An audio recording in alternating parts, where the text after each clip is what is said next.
bonsoir. Alors, Carmen Bin Ladin, comme vous dites, vous êtes la belle-sœur donc d'Oussama Ben Laden.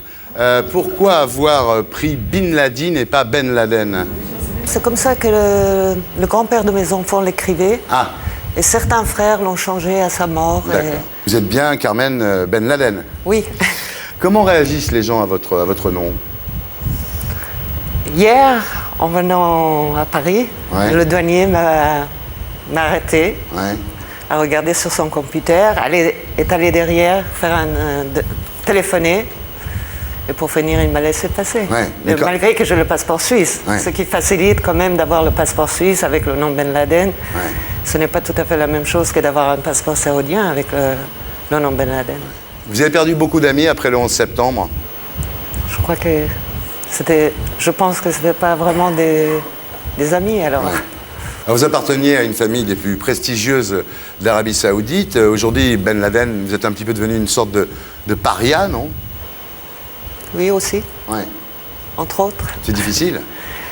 Je crois que pour mes filles, c'est très très difficile. Ouais. C'est très difficile parce que nous réalisons que c'est un nom auquel on ne peut pas s'échapper. C'est-à-dire que changer le nom ne Changerait rien. changerait rien. On dira toujours, même, j'ai vraiment conscience que même si demain, c'est des jeunes filles, si elles se marient et prennent le nom de leur mari, on dira toujours, tu sais, c'est telle et telle, mais elle est née une Ben Laden. Ouais.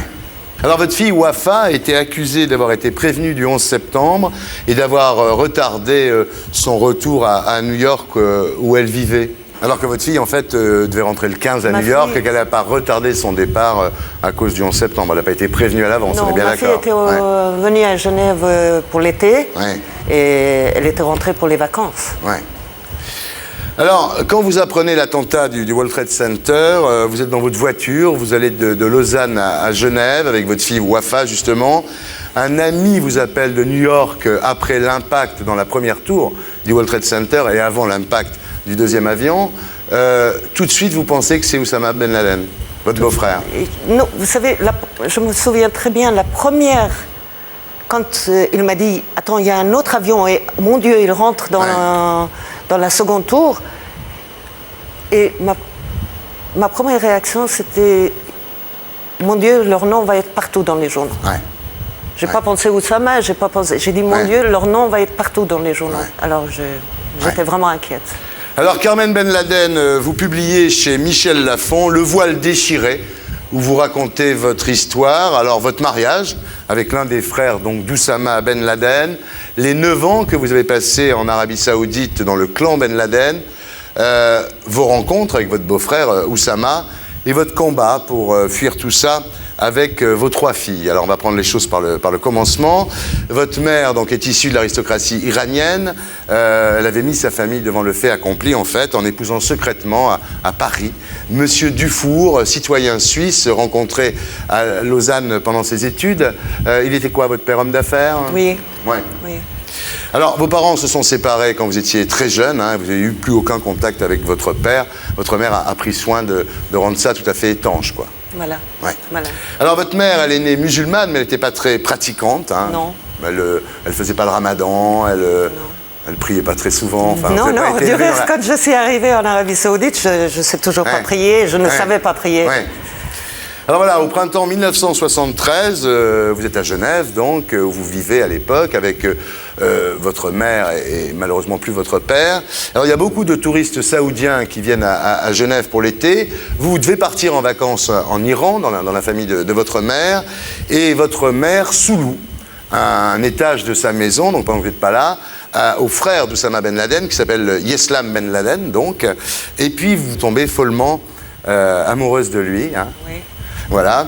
Vous partez suivre ensemble vos études aux USA, et aux USA, vous découvrez l'importance de la famille Ben Laden. C'est-à-dire qu'en arrivant là-bas, il y a des gens à l'université qui vous ont dit « mais c'est des gens extrêmement puissants, extrêmement importants ». Oui, j'ai rencontré un étudiant saoudien qui était dans ma classe d'anglais, qui a dit « Ah, mais puis avec Yeslam Ben Laden, le Cheikh Mohammed était quelqu'un qui était très respecté. » Bien sûr.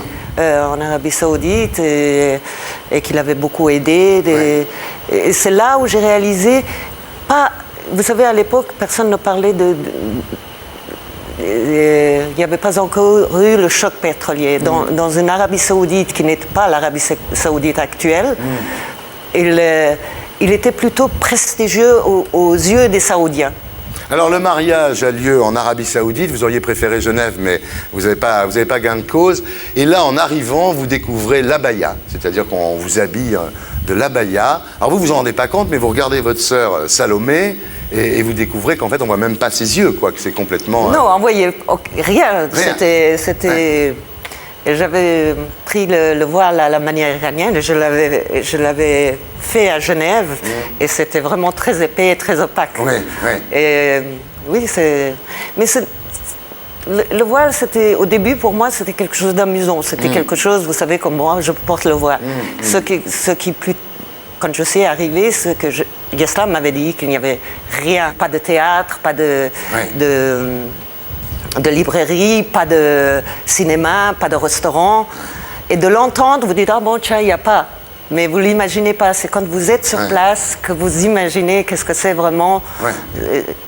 Non, il n'y a vraiment rien. Rien. Là, vous découvrez donc la vie des femmes en Arabie Saoudite, évidemment, confinées à la maison, ne devant pas être vues par des hommes extérieurs à la famille. Et même quand vous allez dans le jardin, chez vous, les employés s'en vont pour ne pas vous voir, quoi.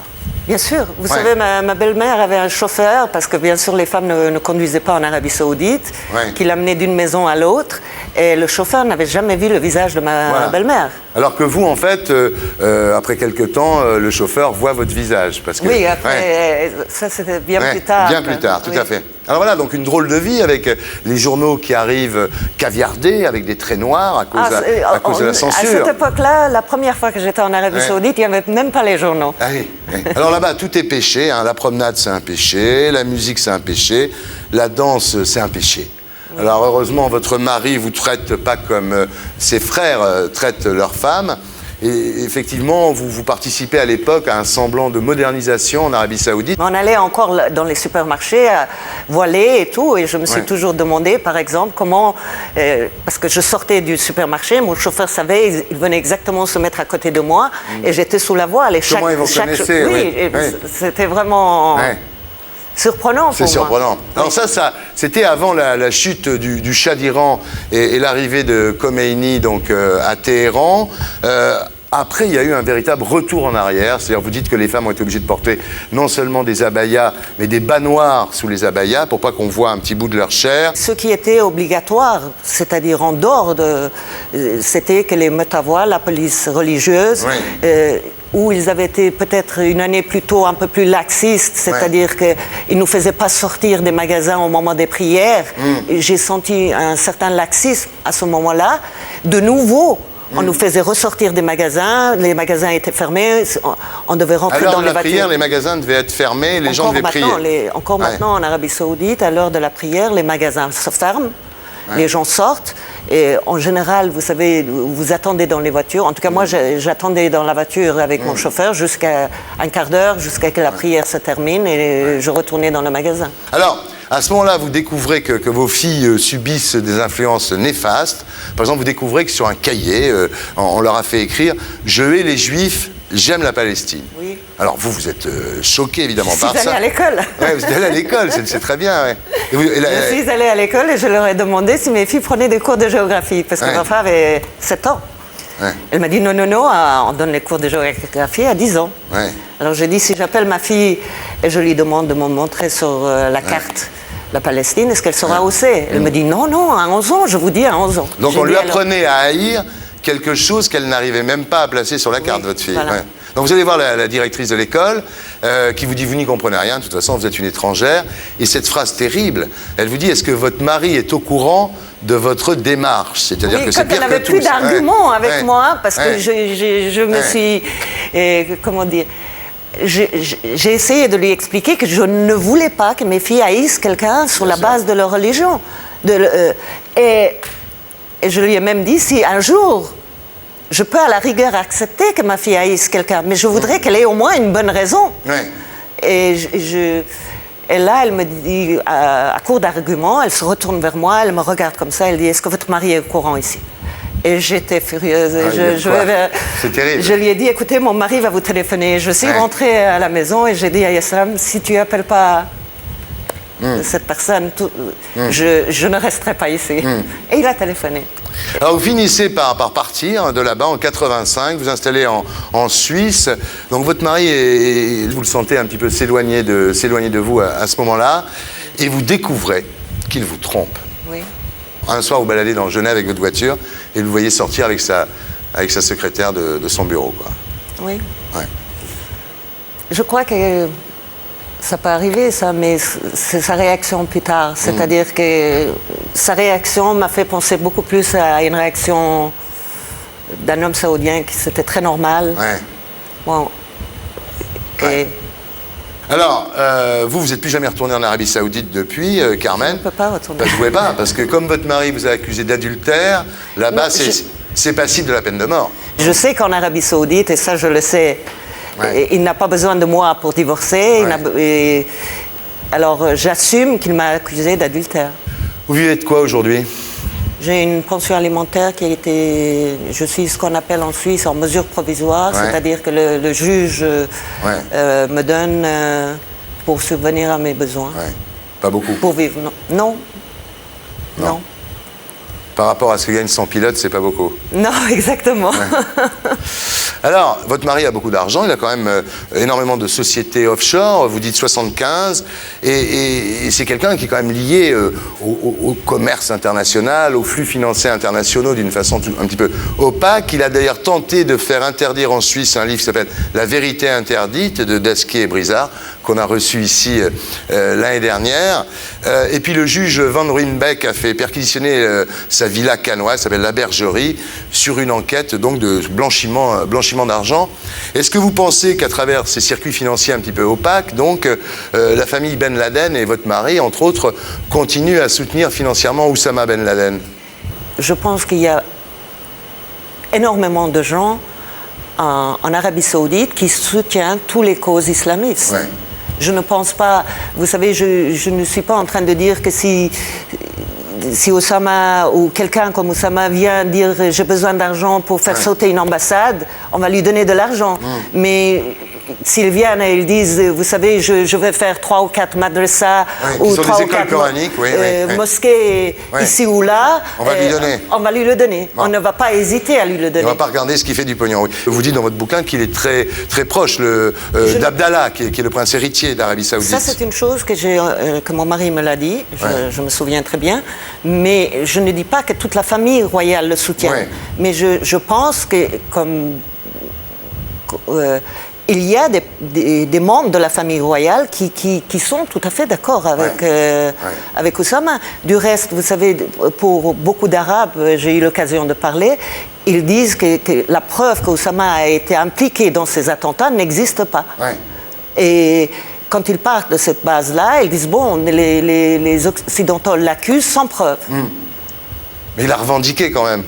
Ils disent que, j'ai eu une conversation justement avec quelqu'un qui m'a dit, oh non, mais tu sais, avec la technologie moderne, on peut faire dire n'importe quoi sur... Cet argent, il est transmis comment, vous pensez? C'est pas par des banques, c'est en liquide, non? Bien sûr, vous savez, moi, quand en Arabie Saoudite, dans les pays du Moyen-Orient, tout se passe, les gens utilisent beaucoup de cash. Oui, donc il n'y a pas de traces. Voilà. Moi, à l'époque, je n'ai jamais eu de carnet de chèques en Arabie Saoudite, je n'ai jamais eu de... Vous aviez une petite boîte avec de l'argent? Oui, j'avais une grande boîte. Est-ce que vous croyez qu'Oussama Ben Laden est toujours en vie? Je suis persuadée qu'il est en vie parce que je pense que si quelque chose était arrivé à Oussama, la famille le ferait savoir. Oui, pour faire baisser la pression qu'ils ont sur eux, pour être un peu plus tranquille. Voilà. Alors, maintenant, la question à 25 millions de dollars. Oui, ça va, si je le savais. Et on peut se partager le pognon. Oui. Il est où? Je ne sais pas, il peut être partout. On dit qu'il en tout cas, il est dans un pays musulman. On dit qu'il est au Pakistan ou en Afghanistan, dans les zones tribales à la frontière entre le Pakistan et l'Afghanistan. Vous n'avez aucune idée? Non. Sinon, 25 millions de dollars. Non, mais je ne sais pas, mais... Voilà, vous racontez tout ça donc, dans un bouquin qui s'appelle Le voile déchiré. Vous rencontrez évidemment aussi vos rencontres avec Oussama Ben Laden. Alors, c'est extraordinaire. Un jour, vous êtes à Taïev, je crois, il fait super chaud. Et puis, contrairement à ici. Contrairement à ici. Vous voulez qu'on baisse la clim? S'il vous plaît. Si on peut baisser un petit peu la clim, parce que c'est vrai que c'est pas le climat de l'Arabie Saoudite ce soir. Oui. Donc, un jour, vous êtes à Taïev, il fait très chaud. Vous voyez la femme d'Oussama Ben Laden qui nourrit leur enfant à la petite cuillère avec de l'eau. Avec de l'eau. Alors vous dites pourquoi pas un biberon? Ouais. Je lui ai offert mon biberon, elle l'a refusé, je ne comprenais pas. Et je me rappelle, j'ai dit à ma belle-mère, mais cet enfant risque d'être déshydraté. Ouais. Pourquoi elle ne lui donne pas le biberon? Et au début, naïvement, je croyais que je lui ai dit, mais mon biberon est stérilisé. Ouais. Et elle a dit non, Oussama refuse que... Oussama ne voulait pas quoi? Que l'enfant ait du caoutchouc dans la bouche? Oussama n'était pas dans la pièce. Ouais. Et j'ai fait appeler Yeslam en disant, écoute, va parler avec ton frère parce que cet enfant va se déshydrater. Et il est revenu en me disant, non, il refuse catégoriquement. Mais pourquoi? Car le caoutchouc, le caoutchouc ne peut pas être interdit par le Coran, puisque ça n'existait pas. Du temps de Mahomet, le caoutchouc n'existait pas. Non, je ne sais pas. Ça ne se faisait. Je ne comprenais pas non plus. Non, Oussama refuse que son fils prenne le biberon. Alors, en descendant, cet incident m'a marqué. Pas parce que c'était Oussama. Cet incident m'a marqué parce que, pour la première fois, j'ai réalisé le poids de la parole d'un homme, même s'il n'était pas dans la pièce. Et que toutes ces femmes, et moi, on était impuissantes à faire quoi que ce soit. Et tout le long du retour dans la voiture, j'ai pensé, mon Dieu, si quelque chose... À l'époque, tout allait bien entre mon mari et moi, et moi, j'avais quand même beaucoup de facilité, c'est-à-dire que mon mari, les enfants étaient plus petits, acceptaient ma manière d'éduquer les enfants. Et j'ai eu une angoisse profonde en me disant, mais si quelque chose arrivait à Yeslam, et un de ses frères devenait... Bien sûr, le tuteur. Le tuteur de mes enfants. Qu'est-ce que... Et là, c'était vraiment... Là, vous avez eu peur. Non, c'est la première... Ce qu'on dit en anglais, le premier wake-up call. Oui, le réveil, quoi. L'alarme. L'alarme, qui ne m'a plus jamais quitté. Et je crois que c'est à partir de ce moment-là où j'ai commencé à observer tous les petits détails de l'Arabie Saoudite. Tout ce qui pourrait... Tout ce qui se passait pour essayer d'analyser, de comprendre. Alors, il y a une autre fois aussi où vous croisez Oussama Ben Laden. Vous êtes chez vous, dans le jardin, on sonne à la porte, vous l'ouvrez sans réfléchir, il vous voit, et qu'est-ce qui se passe? Il se retourne. Il était, à l'époque, il devait avoir 24, 25 ans, dans la vingtaine. Et il me regarde, il se tourne, c'était quelques secondes. Et il vous fait signe de partir. Et il me fait comme ça, et je n'ai pas réalisé. Je l'ai suivi, j'ai dit non, Yeslam est là. Et son neveu qui était avec lui m'a dit, c'est Oussama, et j'ai réalisé. C'est Oussama, alors je suis partie et j'ai appelé Yeslam. Donc ça veut dire qu'Oussama, il a toujours été comme ça, quoi. Depuis son plus jeune âge, il était extrêmement pieux. Et alors, pour ses frères, pour sa famille, il est une sorte de héros, j'imagine, parce qu'il est parti se battre en Afghanistan et tout ça. En plus d'avoir de l'argent, il a une espèce de sacralité, un petit peu comme Mohamed Sheikh, le père, non? Avant de partir en Afghanistan, Oussama était un frère comme les autres. Et après, quand il est parti en Afghanistan pour se battre contre les soviétiques, et il est devenu un héros pour pas seulement la famille Ben Laden, pour tout le monde. Pour tout le monde. Tout le monde. Pourquoi vous avez écrit ce bouquin? Écoutez, ce bouquin, c'est l'explication d'une mère à ses filles. Parce que je sais que mes filles ont eu un prix émotionnel à payer pour... parce qu'elles s'appellent Ben Laden, et pour les décisions que j'ai prises pour elles. C'est-à-dire que je sais que si j'avais accepté de suivre les règles saoudiennes et de les élever un peu plus dans la culture saoudienne, peut-être qu'elles n'auraient pas été rejetées par leur famille. Et je crois que ça a été très douloureux pour mes filles d'être rejetées par la famille. Elles l'ont lu, le bouquin, vos filles? Oui. Elles disent quoi? Elles m'ont dit qu'elles l'aimaient. Bon, elles disent c'est bien. Nour m'a dit c'est fantastique. Et mes filles disent c'est très bien. Alors vous dites, j'ai vécu au sein du clan Ben Laden, je connais la société saoudienne, Et j'ai peur pour l'avenir de l'humanité. C'est-à-dire que vous pensez que finalement la culture occidentale ne peut rien faire finalement face à ces fondamentalistes prêts à tout. Vous savez, j'appelle les fondamentalistes une armée de l'ombre. Ouais. Ils sont là, on ne sait pas. Si vous regardez la tragédie du 11 septembre, 3900 détruits comme ça, avec quelle arme? Un avion que vous prenez, que je prends, que tout le monde prend, et 19 personnes, après avoir passé une année dans une société qui n'a pas pu les influencer en quoi que ce soit, ont mis en exécution. Ils ont besoin de prendre notre technologie pour le retourner contre nous, et ça m'effraie. Ouais.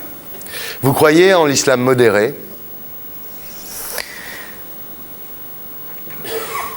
J'aimerais croire en l'islam modéré. Ce qui me fait peur aussi, c'est, vous savez, quand je suis allée au début des années 74 en Arabie Saoudite, l'Arabie Saoudite était le seul pays qui était sous la charia. Ouais.